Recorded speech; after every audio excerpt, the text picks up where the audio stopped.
Hi, and welcome back to Lisa's Stamp Studio. I have a card layout for you today with 3 different samples. I'm going to demonstrate one while we're together, and I'm going to share the other 2.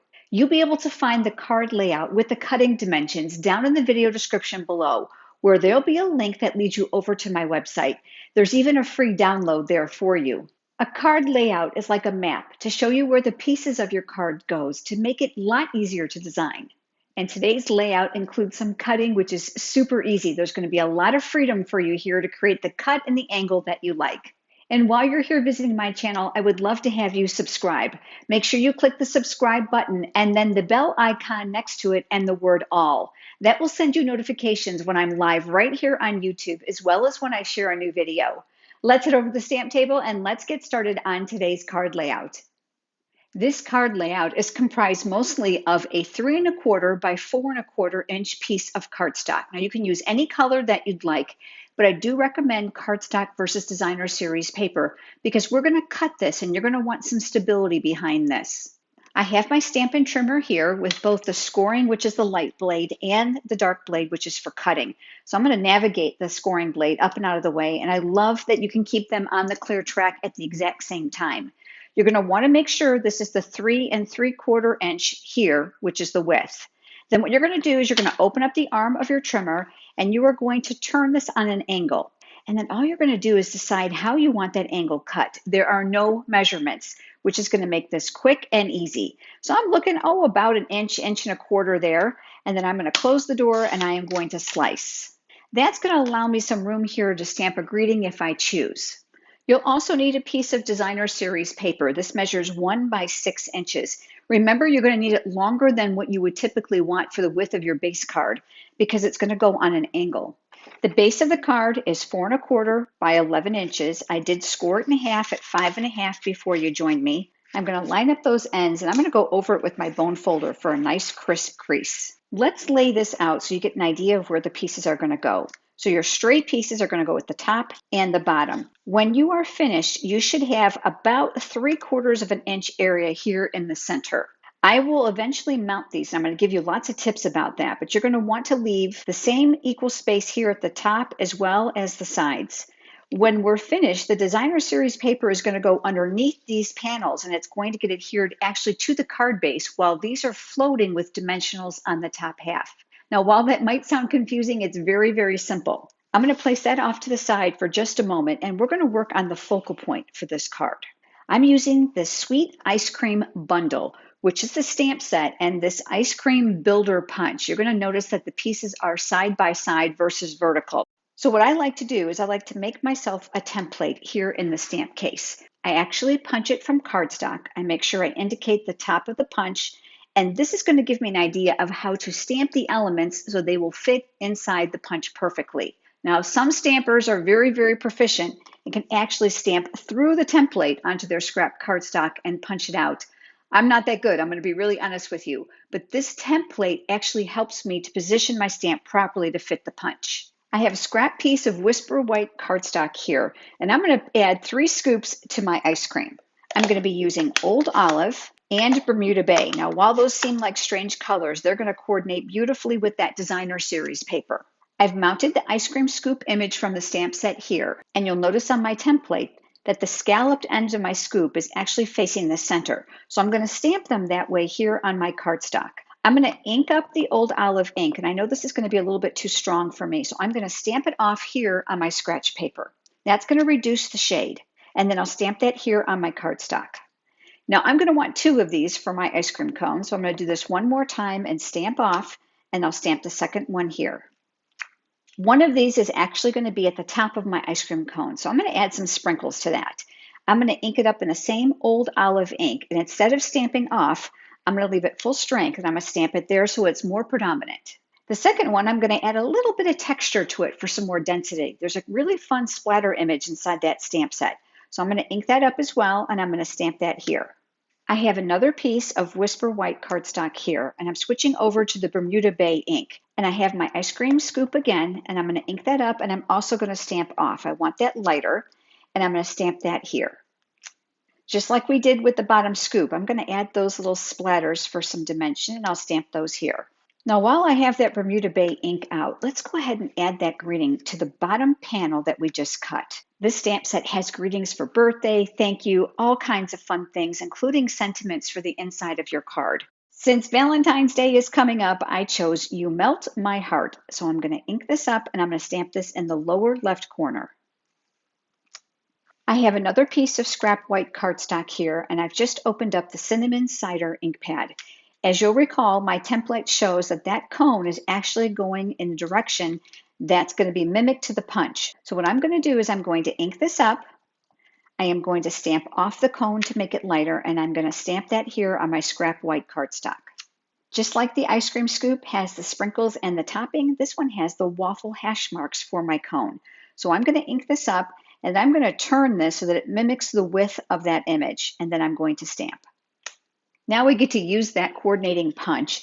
I'm going to go ahead and slide my cardstock in, and you can see because of the direction that I've stamped it, it's going to line up really well. Once you have it lined where you want, go ahead and punch. I'm going to switch over now to those ice cream scoops, and we are going to do the same thing. This punch leaves a beautiful white margin. Now I want to give you an important tip because you can see I almost did that. When you punch the tops for these scoops, you're going to want to work from the left-hand side of the paper to the right. Otherwise, that cone image is going to punch out one of your scoops. So I'm just going to re-navigate this over to the left side, and then I'll punch. Then what I can do is I can slide this over and do the other piece. Now that we have the ice cream pieces, let's go ahead and assemble it.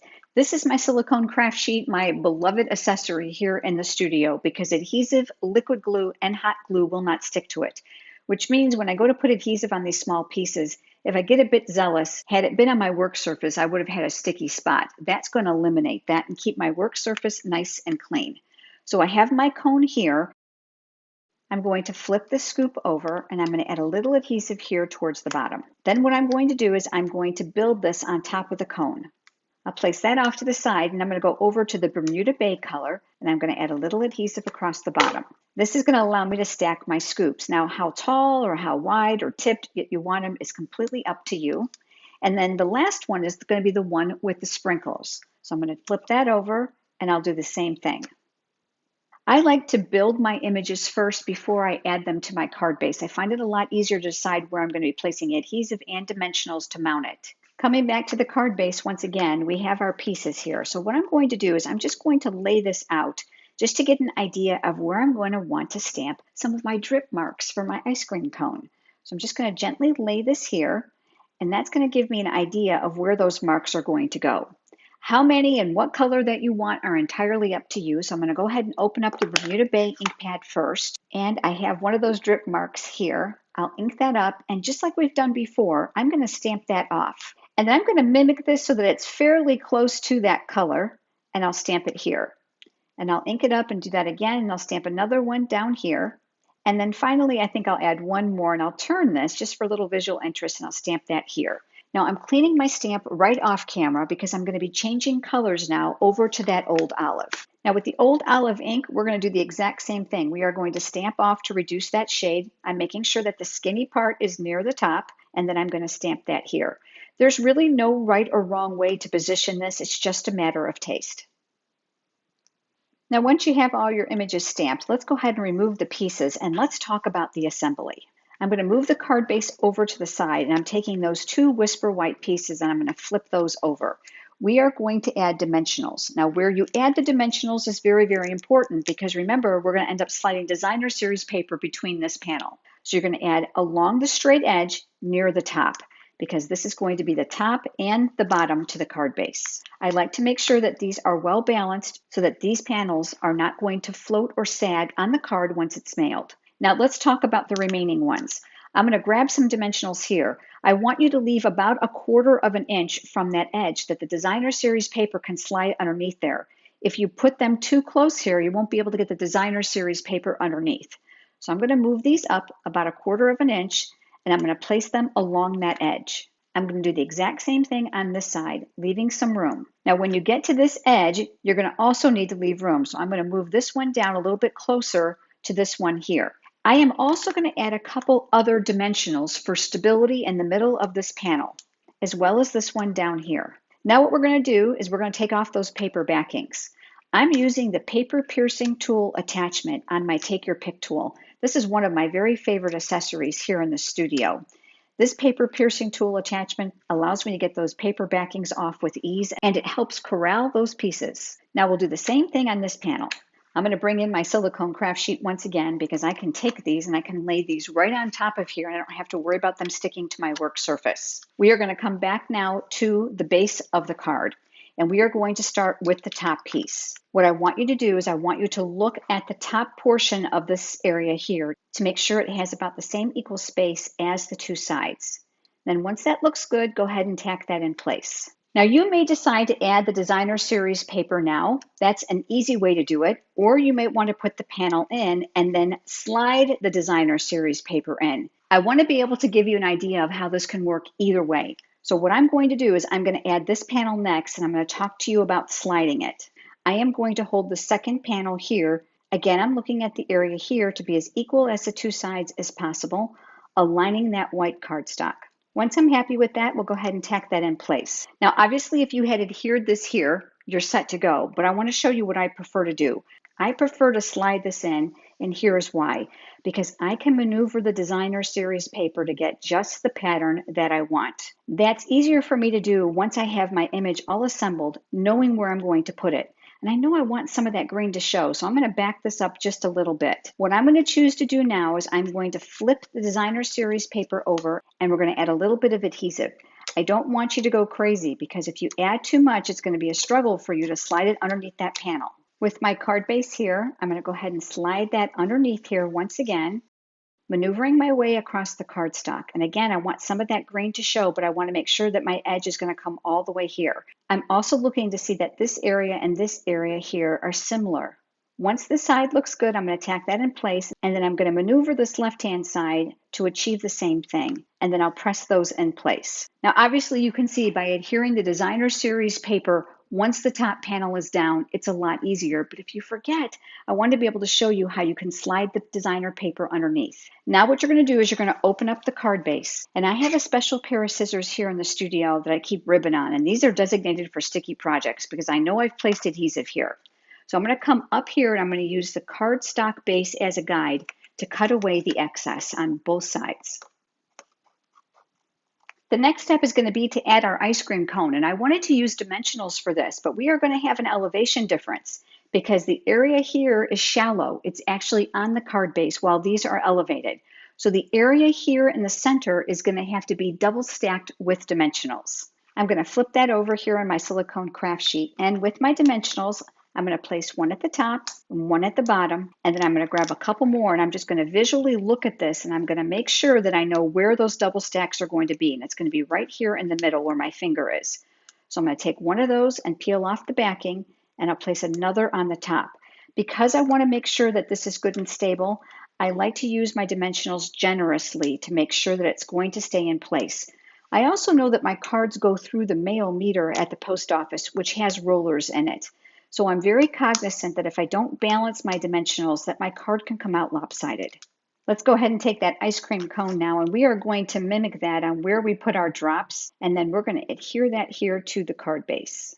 My final step was to add a little bit of sparkle to this, and I decided to use some sequins from the Woven Threads Sequin Assortment. I love the different colors because you can use them with a myriad of projects. Before you joined me, I went ahead and I pulled out the darker Bermuda Bay color. And what I like to do is I like to lay out my sequins first before I adhere them, because it never fails. I change my mind and decide I want them in a different spot. Now that I have them positioned where I want them, there's a couple ways you can adhere them. Typical glue dots tend to be too large for these smaller sequins. You can certainly use fine tip glue, which does dry clear and it has a very nice chiseled tip. But for the sake of the video today, I want to talk to you about these. These are the little micro glue dots that are included in each month's monthly paper pumpkin kit. So I'm going to come up underneath here and I'm going to pick them up.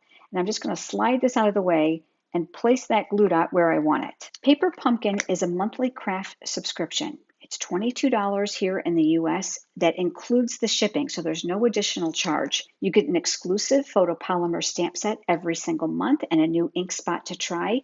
The kits are pre-designed. All you have to do is stamp and assemble.